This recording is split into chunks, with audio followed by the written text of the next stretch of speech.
Hi, everybody, and welcome to tonight's We'll Talk with Artists.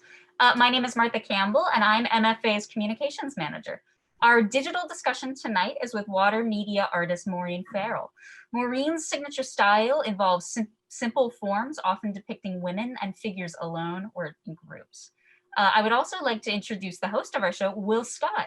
Will is an art historian with an extensive career as a photographer, and he is also the recently retired head of adult programs for the National Gallery of Art.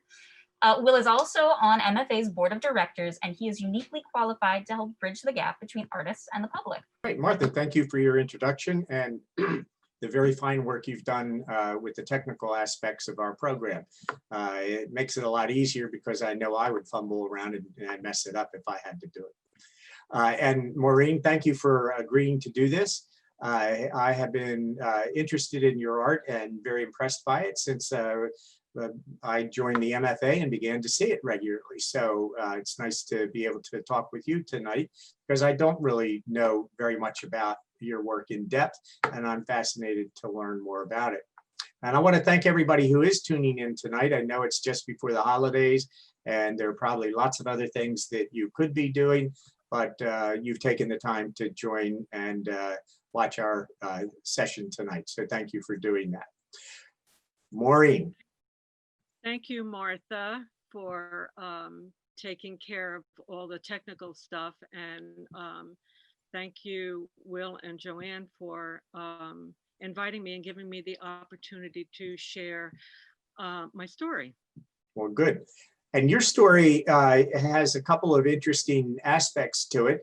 One, I only found out this week that Maureen was not an artist from a youthful age, or rather I should say not a professional artist, because she had another entire career for 23 years before she became an artist. And that was as a postal carrier in upstate New York. I mean, I think that's fascinating. But Maureen, how did you go from being a postal carrier to such an accomplished artist? And did that experience in upstate New York have any influence on your art? Yes, I was a rural carrier for 10,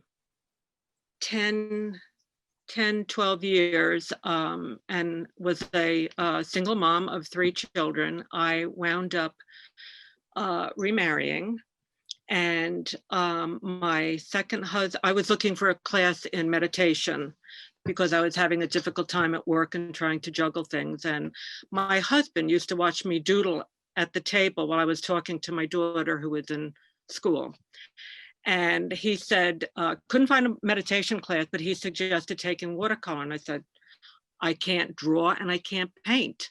And he said, go for it, just try it. And so I went to a beginner's class for adults.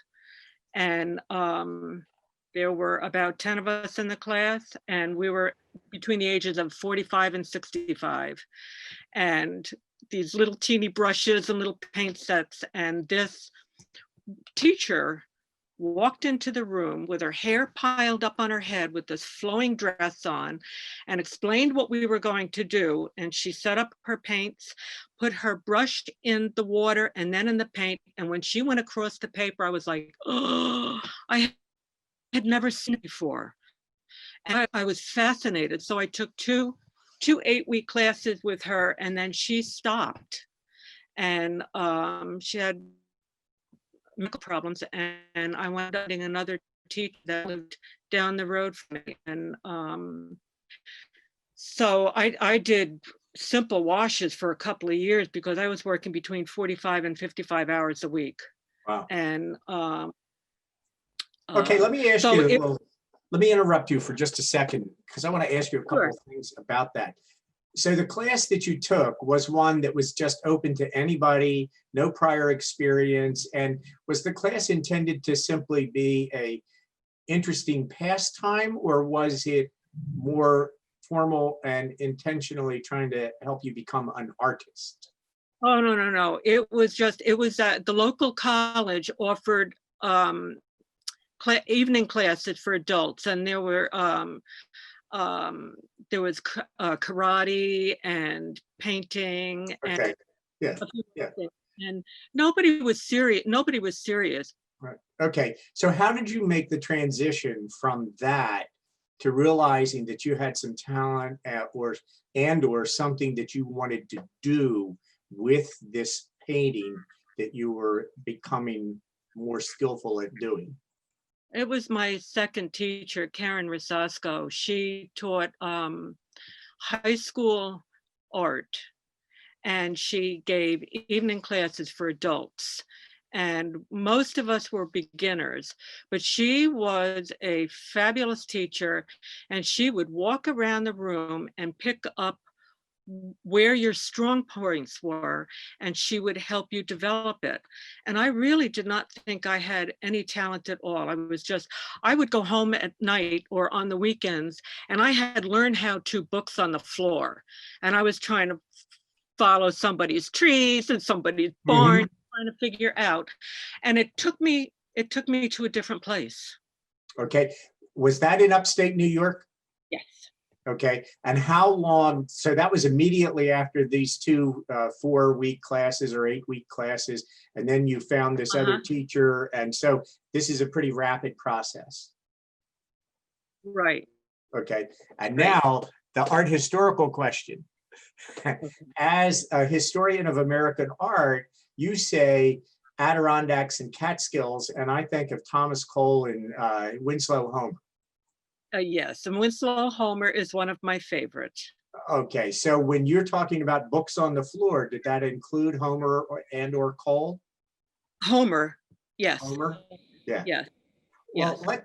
I don't want to necessarily just go right to the images and stay there, although that's possible. Martha, could you put the first image up on the screen? Okay, Maureen, when I saw this, I'd never seen anything like this from your hand until we began to prepare for this talk. And when I saw that, not knowing anything about you, I thought of, oh, that looks vaguely like Winslow Homer.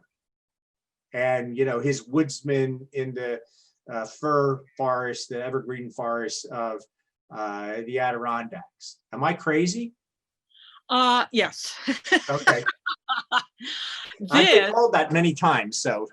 No,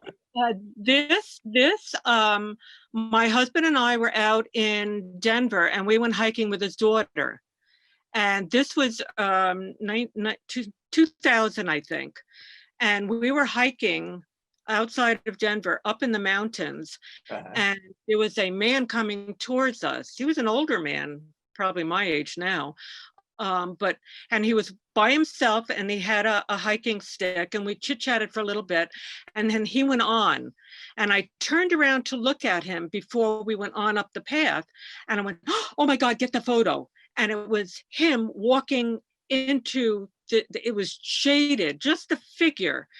And that at that particular time, I painted strictly from photos. I don't use photos in maybe 8 or 9 years.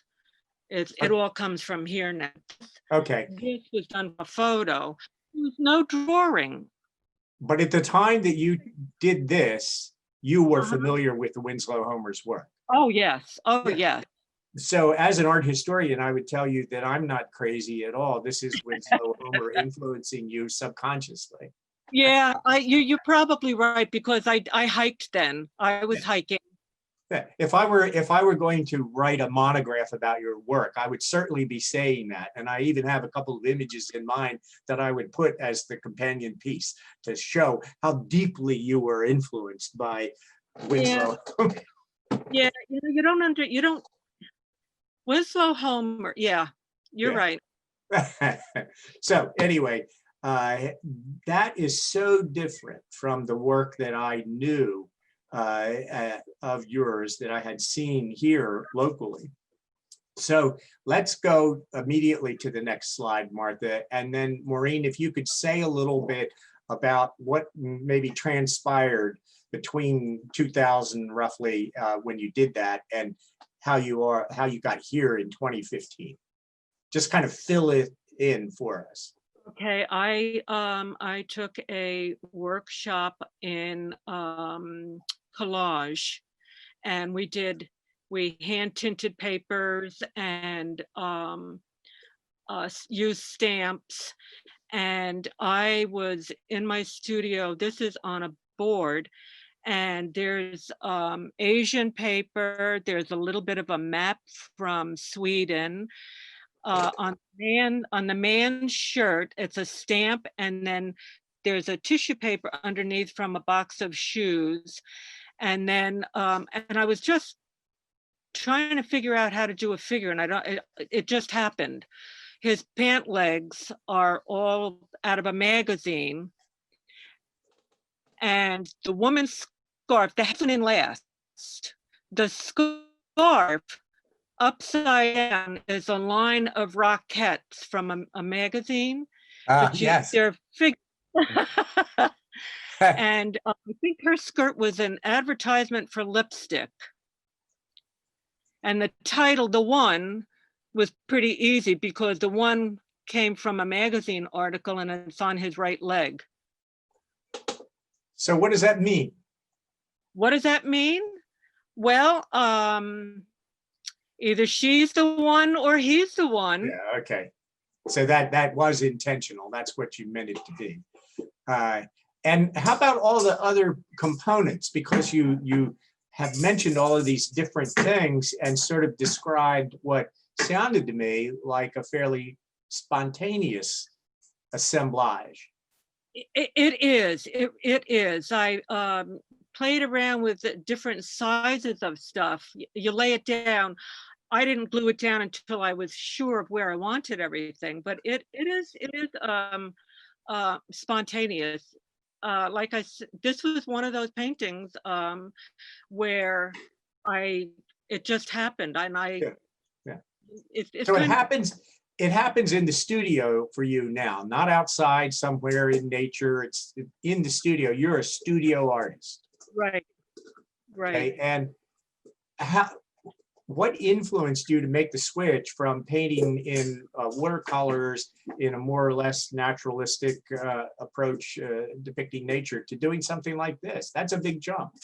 Yeah, so my second teacher that I took watercolor from moved on to acrylics, and she was taking classes at the time, and every time she learned something new, she would teach us. So I picked up a lot of stuff along the way, and then when we moved here to Maryland, I was really lost because I didn't have to bounce off or critique my work. And so I had a good 4 or 5 years where I was um, floundering. Uh-huh. You were evolving. Yeah. Okay, I am blanking in my art historical duties. There's a very important major woman artist who worked in Baltimore and was associated with abstract expressionism. For the life of me, I cannot remember her name. I've met her, been to her studio, all of that. And what she would do is take art history books and catalogs from exhibitions, cut them up, and then assemble them. Oh, wow. And paint over them. Her name will come to me 5 minutes after we turn off this program, and I'll tell you then if I don't remember sooner, because I think you'd be very fascinated in her work. But the first thing I thought of when I started to look closely at these is a German assemblage artist named Kurt Schwitters. I'm not familiar with him. Okay, then we can wrap this part of my interrogation of you up very quickly. How familiar are you with the history of art? Because your work is of a kind that to me suggests that you might be very well informed, at least about 20th century art. And what I'm getting at is how unique and individual what you're doing is, or how it might be inflected by a familiarity with the history of modern art. I've not studied any history. We've been to Paris, and we've been to small towns in Italy. I do a lot of going to a lot of galleries. Every time we travel, I go to a gallery. Yeah. And museums, art museums. I love the Sterling Clark Institute Oh, of yes. Williamstown. Yes. My stepson lives in Lennox. Whenever we go to the Clark. Yeah. That's a So, wonderful, wonderful museum. Yeah, I think, well, I think I'm influenced by everything. Yes. I can't pinpoint anything in particular. Yeah. Yeah. Well, knowing that, I really, I personally am more impressed by what you've been able to do, because you're really working in a very, I think, sophisticated way. So let's go on to the next image, Martha. As soon as I saw this, and now that I'm getting to know you, as the others who are listening in are getting to know you better, and you mentioned that you were a single parent of 3 children, I looked at this and I asked myself, is this autobiographical in any way? Is it? This one in particular, I did at a retreat in Santa Fe, and I had read articles of Latino women and American Indians and the problems that they were having, and their lives are so different than ours. Mhm. And I was just so so touched by some of the articles that I read in the paper. And if you look at the top right, this is one of the newspaper articles, the top right over the woman's head, Yes. breaking the cycle. Mm-hmm. And that was about women trying to take control of their lives and their children's lives. And I didn't even realize what I was doing at the time. And it wasn't until I was close to the end that I was able to scrub out a little bit of the paint off breaking the cycle when I realized what I painted. Yeah. So does any of the other text have anything deliberately to do with the theme, or is it more there as a compositional presence rather than thematic? I'll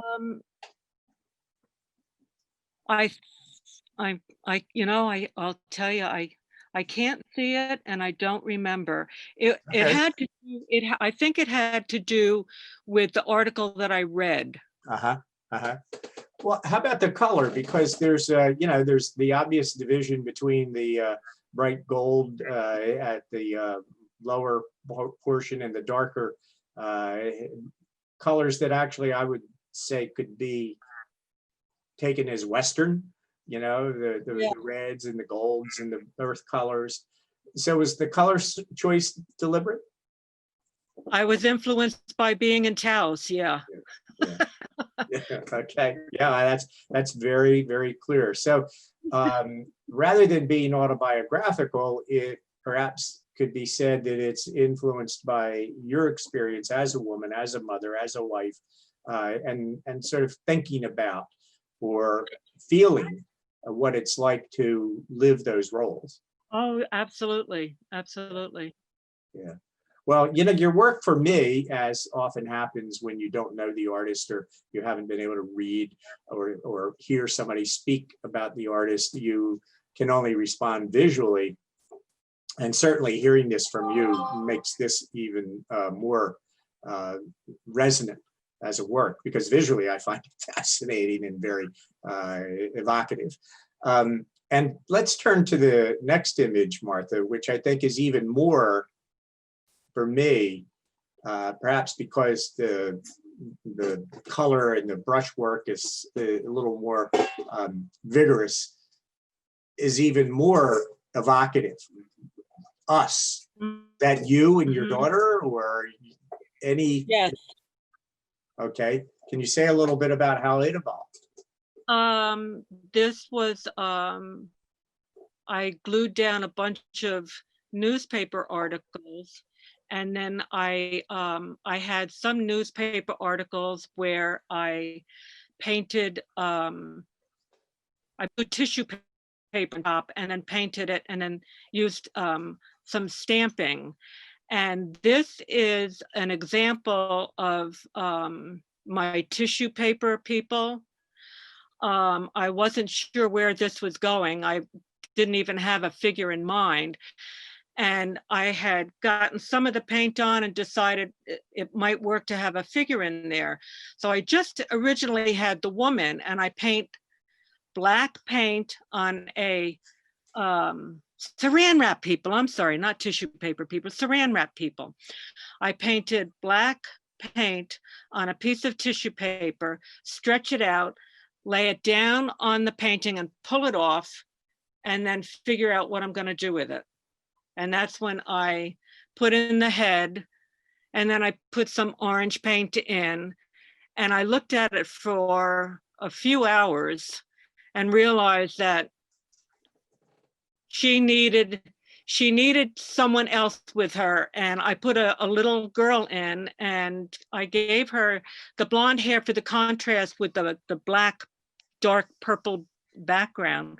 And then I realized it was my daughter and I, and actually it's cut off, but oh no, it isn't. The lower left says "us now," Mm-hmm. and I just left the "now" off and just put "us" Yeah. as the title.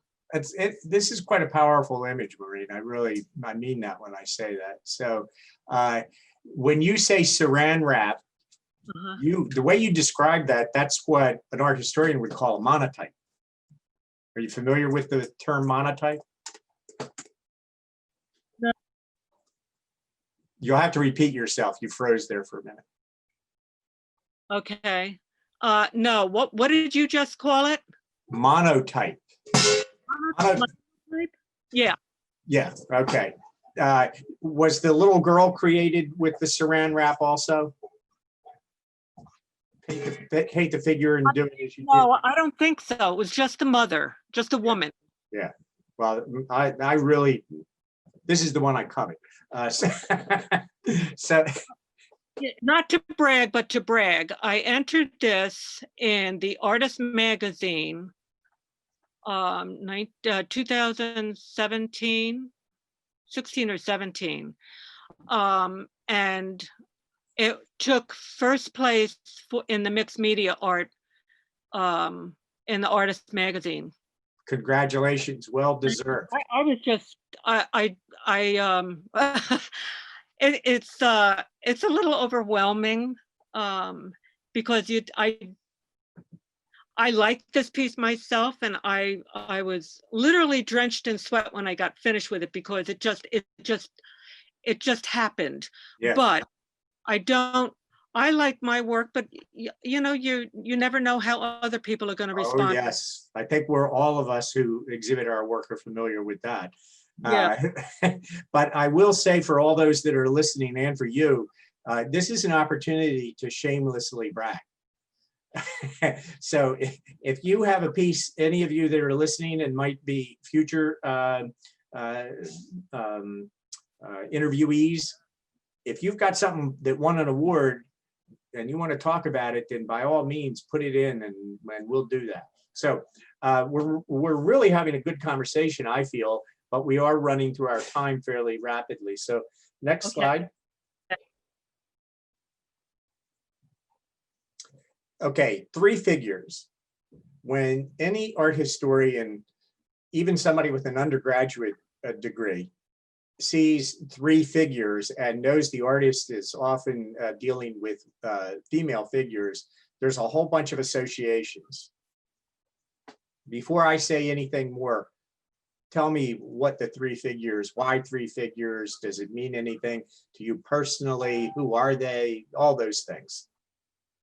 Okay, this this was painted over 4 times, and the two figures on the right stayed the same. And the figure on the left, I kept changing her, and all I could think of was women have strong bonds with their girlfriends. And this was a mess of a painting. It was a really, really bright pink, which I never use, and a horrible yellow, bright yellow. And I covered it all over with gesso, which is it's a white, Yeah. okay, it's a white paint. And some of the figures were still coming through, so I outlined them, but I outlined them, and that white splash in the center, I had actually I had gesso on my paintbrush, and I meant to flick it in my pan, and I flicked it like this, and I was like, oh, what have I done? And I looked at it, and I thought it joins them together, so I left it. I didn't wipe it out. Yep, that comes across, I think, without even that kind of description, but now it makes me think, well, I'm not as crazy as maybe we all thought. No, that really works very effectively, I think.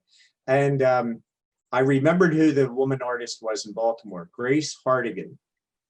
Some of you might know Grace Hardigan and her work. Oh, yeah. Yes, I'm very familiar with her. I've been reading 9th Street Women. Okay, good. So I think there's a lot that's going on in your art.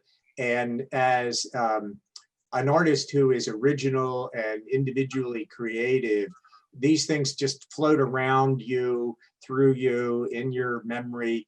And I hope that I'm helping to demonstrate through my knowledge of the history of art, some of the depth and complexity of your art and your original unique way of presenting these things. So I'm not mentioning these other better known artists because I'm trying to say that you're derivative, but rather that I'm impressed that you're doing the same sort of things on a very high creative level, I think. And now, before we take questions, I think we have one more image. Yeah, this is so different. Not as different as I thought it was at first glance, because I've heard you talk about your work and how you create it. So let's just say if a little bit about this to show, is this where you think you're headed in the immediate future, or what you're doing right now? I took a workshop up in Maine 2.5 years ago with Steve Imone. I wanted to paint big because I've always painted 11 by 14, 12 by 12. And I went up there, it was self-expression. And this was supposed to be a study of the grid. And we had to put strips of tape across make a grid out of tape, and then use charcoal and black paint, and then pull the tape off and go back in with white paint, obliterate and change all the lines. And I actually got very confused at one point, and I said, I don't know what I'm doing here. But because of doing this, my work is changing. Yeah. And I am evolving, which is what I want to do, because I don't want to be stuck in one thing. I just feel like there's got to be more. There's got to be more. I want to be able to get everything out of me that I possibly can, and this is one way of doing it, by taking a class like this and incorporating it into my figures. Yeah, by challenging yourself to do something new. And that's a wonderful place for us to end our conversation. I've really enjoyed it, and I think I have a million questions I could ask you, but we are inviting people to listen in so they can ask their questions, and let's give them a chance to do that. So who's first? No one? Come on, there's a ton of things. Martha, you want to lead? Chris is there, I think. Yeah. Chris, you're welcome to unmute yourself. Chris, you're muted. You're muted too, Martha. Well, I heard Martha a moment ago, but anyhow. So I'm fascinated by the progression of your artwork from Winslow Homer to, I don't know, who would you say, some almost cubist abstraction on the other. Do you, it sounded like you saw this as kind of a linear progression, or do you still feel the pull periodically back to, for instance, the collages with the newsprint, or some of your other styles, or is that a phase that you feel that you've done what you wanted to with that and want to do something else? I think right now I don't rule anything out. I might even go back to watercolor someday, but right now I'm trying to focus on the more line work, abstract figures, and make them as simple as possible, but emotional. Mm-hmm. I, as Will said, I do see the through line through a lot of your work, and I understand what you're talking about. That does come through, and particularly all the way up to the last image. And Chris, if I may jump in again just for a moment, your question has brought to a head something that I think everybody who participates in what we're doing, these kinds of discussions and our interest in art, I just want to remind you that as a trained art historian, I've got 40 years of training and practice. And what I do in this format too is I say to the interviewee, well, show me some of your work. And then I get back to them and I say, well, let's pick these, or let's add that or drop that. I am making that linear progression without thinking about doing it. And I'm not trying to impose it on Maureen or any other artist. Yep. And in fact, the person who's got the last word is the artist. Yeah, I can't help myself any longer. That's what I was trained to do. My experience with other abstract artists is that they do periodically go back and do representational art, yeah, and then go back to abstract art. So I was wondering if that was the case here. Yeah. Okay, anybody else? The sky is the limit. I don't know. I feel like I'm being pulled in a certain direction. I'll wake up in the middle of the night with things in my head. Right. And I will get up sometimes. Otherwise, I can't sleep. I'm impressed at your art is particularly sort of serendipitous. That it really gets. I really get the feeling that you are continually surprising yourself with what you're doing, and that's really what you're sort of looking for. Yeah, that you're absolutely right. Yeah. Okay, anybody else have a question for Maureen? Emil? Yeah, hi Maureen.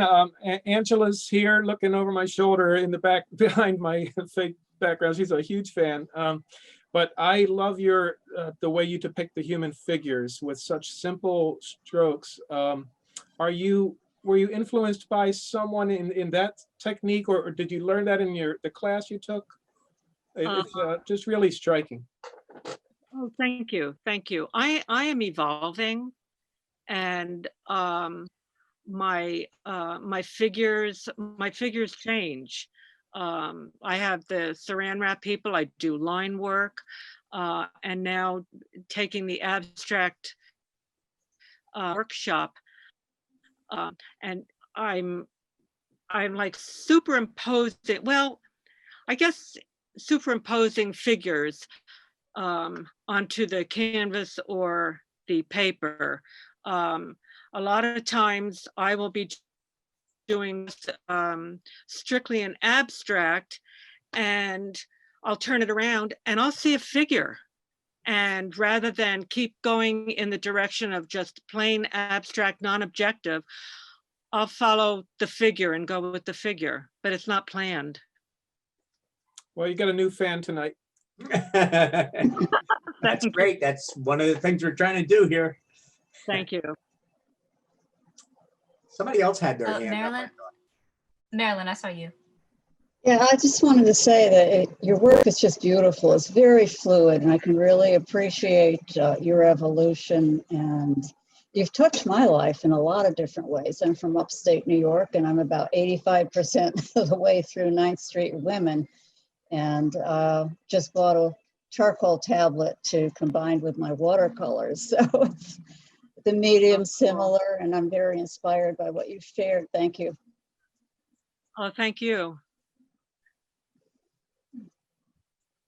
Okay, well, maybe we just covered so much interesting ground that people's heads are spinning. Any other questions? If not, we will wrap up. You can ask more than one. Chris, you need to unmute yourself. Again. Unmute, Chris. Okay, well, given the slightest opportunity, in the sense of surprising yourself, when you put back with the newspaper papier collé, did you consciously know the texts, or were you attracted by the texts that you put down, or did you use that deliberately, like the us now down the lower left hand of the one, or breaking the cycle up in the top, or is that another thing you surprised yourself with? You just having put down the paper, you then, as you were painting on top of it, discovered that the text was there and incorporated that into the final composition. Yeah, I had no clue what was on those newspaper articles. I wasn't paying any attention, and I have a hard time coming up with titles, and like that one, Us, it was Us Now, and I thought that perfect because my daughter and I, that was us, and I didn't realize that at the time, but in making the cycle, I didn't even realize that until I was almost finished with it, and I happened to see it, and I went with that too. Yeah. So for me, it works better not to try and plan too much, to let things happen. Yeah. A lot of times, happy surprises. Absolutely. Well, like that white slash across the three figures that became the focal point of the picture. Yeah.